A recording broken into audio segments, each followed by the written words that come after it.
Hey guys, it's James with Fourth Wall Republic with a short update video. I have actually managed to find a chain for my Thor hammer Nordic pendant. Not the chain I was originally going to get, but it's a good placeholder for now. If I decide to change chains, I'll actually get the other one.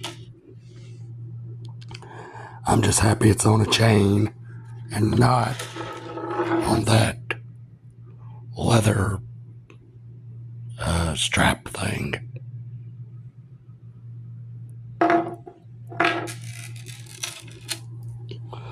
But this has been James with the Fourth Wall Republic. An update to my Nordic Hammer necklace. If it gets any more updates in the future, more videos in the future, like, comment, subscribe. We don't break the fourth wall, we shatter it.